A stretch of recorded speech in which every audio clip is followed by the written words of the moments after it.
Vendi i sakrificës, guximit dhe shpresës sonë sot feston 18 vjet shtet, 18 vjet pavarësi.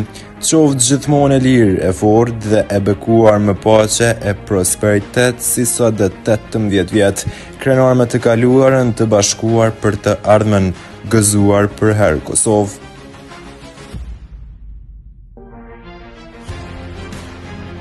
Sot në Prishtinë është mbajtur një marsh mbështetës për ish-krerët e ushtrisë të çlirimtare të Kosovës, ku morën pjesë qytetarë të shumë përfaqësues të organizatave të ndryshme dhe familjarë të ish-luftarëve. Marshi nisi nga qendra e kryeqytetit dhe vazhdoi në mënyrë paqësore, ndërsa pjesëmarrësit mbanin flamuj kombëtar dhe pankarta me mesazhe mbështetëse për ish-drejtuesit e UÇK-s.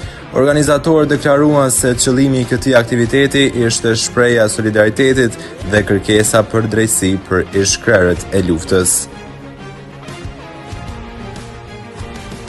Ky aktivitet vjen në një kohë kur çështjet të lidhen me ish-krerët e UÇK-s që vazhdojnë të jenë temë diskutimi në opinionin publik në Kosovë, ndërlidhur kështu edhe me ditën e pavarësisë, 18 vite shtet të Kosovës.